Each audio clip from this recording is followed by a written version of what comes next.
नमस्कार प्रिय मित्रों, जय अम्बे ज्योतिष केंद्र एंड वास्तुशास्त्री चैनल में मैं ज्योतिष आचार्य प्रीतेश सोनी आप सभी मित्रों का हार्दिक स्वागत करता हूं।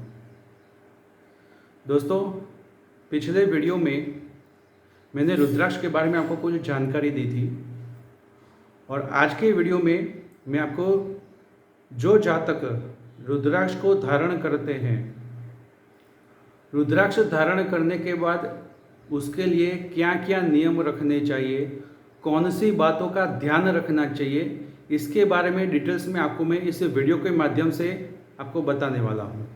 तो आज का जो वीडियो है वो बहुत ही महत्वपूर्ण है, इसे आप अंत तक जरूर देखिएगा। और आगे बढ़ने से पहले आप सभी मित्रों से मेरा निवेदन है, सबसे पहले आप वीडियो को, मेरे चैनल को सब्सक्राइब जरूर कर लीजिए और बाजू में दिए गए बेल आइकन को आप ऑल कर लीजिए ताकि आने वाली जो भी वीडियो है हमारी, इनका नोटिफिकेशन आपको तुरंत ही मिल जाए। और शुरू करते हैं दोस्तों। सबसे पहले तो आपको मैं बताना चाहता हूँ, चाहे रुद्राक्ष कोई भी हो, लेकिन वो कभी भी आपको गलत प्रभाव नहीं देता है, नेगेटिव प्रभाव नहीं देता है। हाँ, आप अपनी राशि के अनुसार भी रुद्राक्ष धारण कर सकते हैं या फिर कोई भी रुद्राक्ष आप धारण करते हैं, उनके गुण धर्म के आधार पर ये आपको सफलता अवश्य देगा, लेकिन कभी भी इसका नेगेटिव प्रभाव आपको नहीं। चाहे रत्न में ये प्रभाव जरूर हो सकता है कि आपने कोई अगर गलत रत्न धारण किया है, इसका प्रभाव आपको जरूर नेगेटिव मिल सकता है, परंतु रुद्राक्ष के बारे में कभी भी ऐसा नहीं। ये उसका बहुत ही बड़ा फायदा है, बहुत ही बड़ा पॉजिटिव पॉइंट है।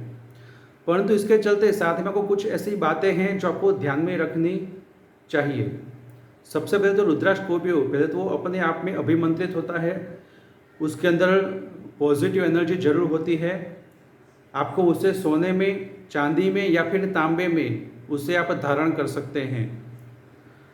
लेकिन कहीं आप, ये पहला तो ध्यान आपको ये रखना चाहिए कि अगर आप कहीं पर शमशान में जाते हैं तो वहाँ पर आपको रुद्राक्ष धारण करके नहीं जाना चाहिए।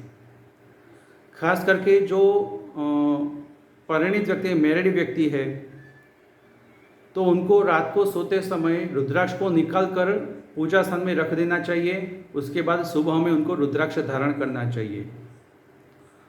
दूसरी बात, रुद्राक्ष को खास करके अभिमंत्रित करके पूजा पाठ करवाने के बाद ही उसे धारण करना चाहिए। आपके आसपास में कोई पंडित जी है, वहाँ पर उनको आप दे सकते हैं, या फिर आप, आपके आसपास में कोई भोलेनाथ जी का मंदिर है, वहाँ पर आप रुद्राक्ष को अभिमंत्रित कर सकते हैं।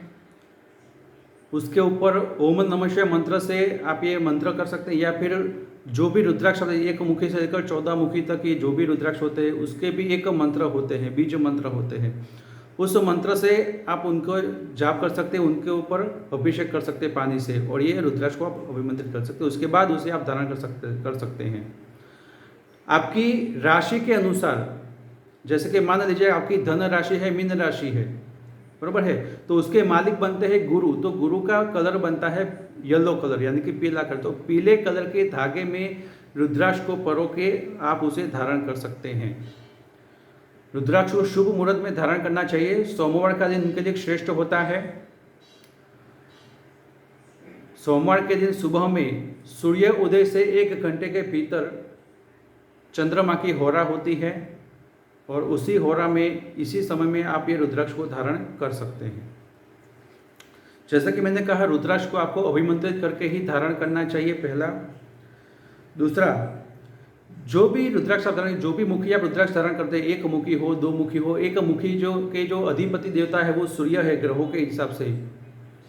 2 मुखी के जो अधिपति देवता है वो चंद्रमा है। हालांकि सभी रुद्राक्ष में भोलेनाथ जी का वास तो होता ही है।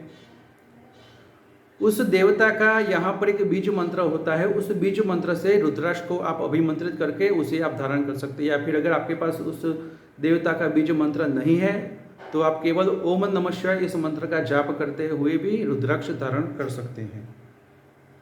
रुद्राक्ष को धारण करने के लिए दोस्तों, जैसे कि ग्रहण का समय है, रवि पुष्य योग अगर चलता है, सर्वार्थ सिद्धि योग चलता है, गुरु पुष्य मित्र योग चलता है, पूर्णिमा है, मेष संक्रांति है, शिवरात्रि है, ये जो दिन है वो रुद्राक्ष को धारण करने के सर्वश्रेष्ठ बताए गए हैं। अगर आपके पास ये मुहूर्त है तो ये सबसे बेस्ट मुहूर्त है। इसमें अगर आप धारण कर सकते हैं तो ये सबसे उत्तम रहेगा। रुद्राक्ष को धारण करने के लिए सबसे पहले तो आपको देह शुद्धि, हालांकि ये आप पंडित जी के पास है, आप यहाँ पर इसे बता सकते हैं। देह शुद्धि है, जब पूजा पाठ करने बैठते हैं तब आप इस बात का ध्यान रख सकते हैं। देह शुद्धि, आहार शुद्धि, स्थान शुद्धि, दिशा शुद्धि, ये पूजा करने के लिए मैं आपको बता रहा हूँ।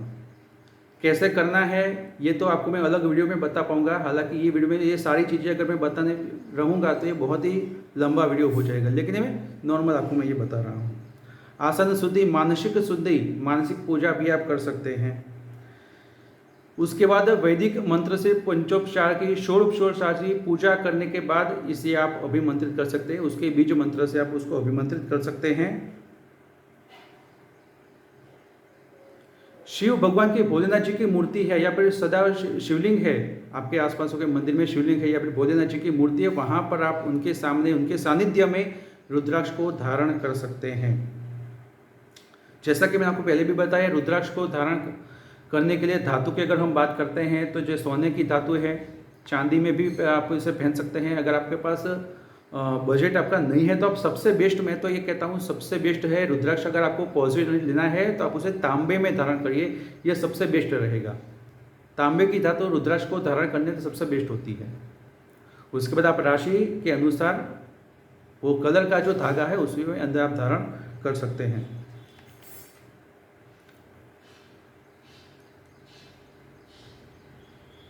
लेकिन एक बात खास ध्यान में रखिए, रुद्राक्ष जो होते हैं वो बहुत एकदम दानेदार होते हैं। जो आपके आसपास में कोई ज्वेलर्स है या फिर रुद्राक्ष की जो शॉप होती है, वहाँ पर जाकर आप कोई अच्छी जगह से आप रुद्राक्ष को खरीदिए। बाकी एकदम जैसे कि रुद्राक्ष छिद्र वाले हो, कहीं पर उसमें होल हो गया हो, या फिर आजकल क्या है कि रुद्राक्ष बनावटी भी मिलते हैं। रुद्राक्ष के ऊपर कारीगरी करके, कोतरनी नक्शी काम करके, ओम है या फिर त्रिशूल है, ऐसे बहुत सारी चीज़ें जो एक हमारे धार्मिक यहाँ पर जो एक स्वस्तिक है उसका आकार भी बनाया जाता है कोतरनी काम करके। तो ये रुद्राक्ष एक्चुअली नकली होते हैं, उसे धारण करने से कोई लाभ नहीं है। छिद्र वाले रुद्राक्ष या फिर कहीं पर से घिस चुके हो, ऐसे रुद्राक्ष को, बेड कोई आकार ही नहीं, अनशेप है, बरोबर है, ऐसे रुद्राक्ष को धारण करना नहीं चाहिए, उसका कोई फल आपको नहीं मिलता है। रुद्राक्ष धारण करने के बाद जो भी जातक रुद्राक्ष को धारण करते हैं उनको हर रोज पूजा पाठ करनी चाहिए, नित्य पूजा पाठ करनी चाहिए। ऐसा नहीं कि आज आपने रुद्राक्ष को अभिमंत्रित कर दिया, कल धारण कर लिया, उसका रिजल्ट आपको मिलेगा ही मिलेगा, परंतु साथ में आपको भी उनकी पूजा तो हर रोज करनी ही चाहिए। और एक खास बात, रुद्राक्ष धारण करने के बाद अगर आप मांस मदिरा ये पीते हैं या फिर जैसा कि मैंने आपको बताया शमशान में जाते वक्त उसको निकाल कर जाना चाहिए, क्योंकि वहाँ पर जाने के बाद क्या है कि उसके अंदर जो पॉजिटिव एनर्जी होती है वो यहाँ पर से निकल जाती है।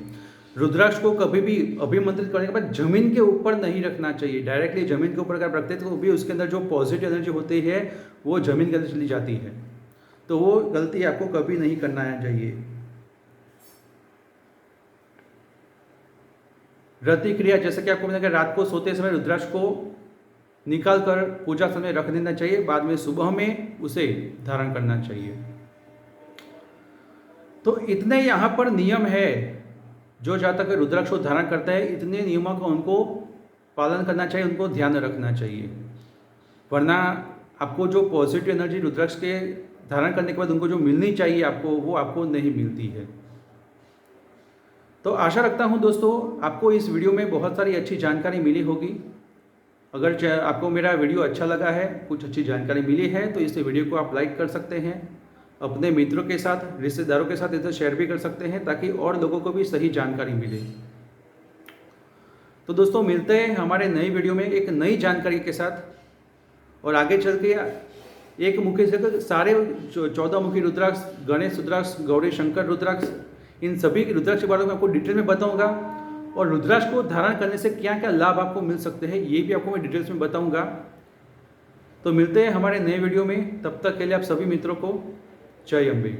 और हाँ, इस वीडियो के प्रति आपके जो प्रतिभाव है या फिर आप कुछ जानना चाहते हैं ज्योतिष शास्त्र के बारे में, रुद्राक्ष के बारे में, या किसी भी चीज़ के बारे में, खास करके धर्म से रिलेटेड या फिर ज्योतिष शास्त्र से रिलेटेड, तो आप यहाँ पर मुझसे कमेंट बॉक्स में लिखकर उसे बता सकते हैं।